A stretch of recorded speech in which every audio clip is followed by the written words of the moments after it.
Perkenalkan, nama saya Anya Larissa dengan NIM 22042007 akan mempresentasikan tugas 4 statistik sosial dengan dosen pengampu Bapak Iip bernama STMT.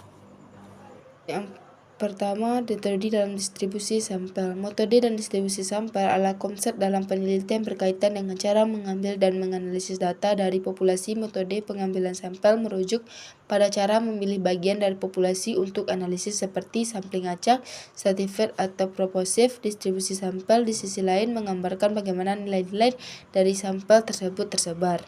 Kedua, pola nilai-nilai yang diperoleh dari sampel. Pola nilai-nilai yang diperoleh dari sampel merujuk pada bagaimana data yang dikumpulkan dari sampel tersebar atau distribusi.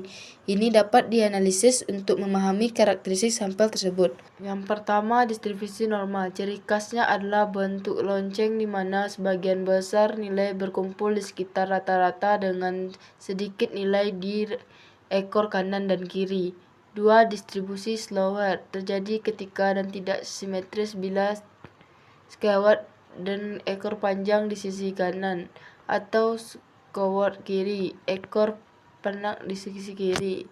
3. Distribusi uniform. Semua nilai memiliki peluang yang sama untuk muncul menghasilkan distribusi datar. Selanjutnya, cara penarikan sampel. Sampling acak sederhana. Setiap anggota populasi memiliki peluang yang sama untuk dipilih, misalnya menggunakan undian atau generator angka acak. 2. Sampling stratified. Populasi dibagi menjadi strata subkelompok yang relevan. Kemudian sampel diambil dan setiap strat dimiliki semua kelompok. 3. Sampling sistematik. Memiliki anggota dengan interval tetap.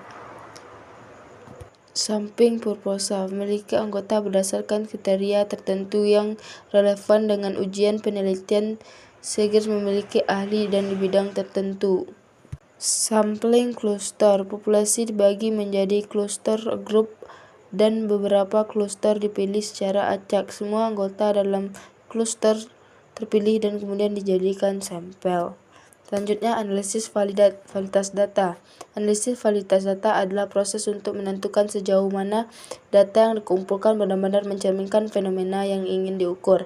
Ada beberapa jenis validitas yang perlu dipertimbangkan. 1. Validitas konten. Menilai apakah item dalam instrumen pengukuran mencakup semua aspek dari konsep yang ingin diukur. 2. Validitas konstruksi. Menguji apakah instrumen benar-benar mengukur konstruk teoritis yang dimaksud. Ini bisa dilakukan melalui analisis faktor atau korelasi dengan instrumen lain yang sudah teruji. 3. Validitas kriteria. Menguji seberapa baik hasil dari instrumen pengukuran berhubungan dengan kriteria eksternal. Ini dapat menguji menjadi validitas prediktif, seberapa baik instrumen memprediksi hasil di masa depan. Validitas konkuren. Seberapa baik instrumen berkorelasi dengan pengukuran lain yang dilakukan pada waktu yang sama. Selanjutnya adalah analisis reliabilitas data. Analisis reliabilitas data adalah proses untuk mengukur konsistensi dan keandalan instrumen pengukuran. Reliabilitas yang tinggi menunjukkan bahwa alat ukur dapat menghasilkan hasil yang stabil dan konsisten dalam kondisi yang sama. Berikut adalah beberapa aspek penting terkait analisis reliabilitas.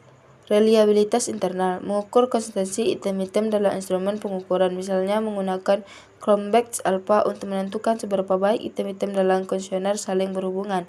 2. Reliabilitas eksternal. Mengukur konsistensi hasil pengukuran dari waktu ke waktu. Ini bisa diuji dengan tes retest di mana instrumen diuji pada kelompok yang sama di dua waktu yang berbeda. Reliabilitas antar penilai. Interreliabilitas mengukur konsisten antar penilai atau pengamat yang berbeda, dan misalnya dua penilai yang menilai sama di suatu fenomena harus memberikan hasil yang serupa. Sekian presentasi saya ucapkan terima kasih.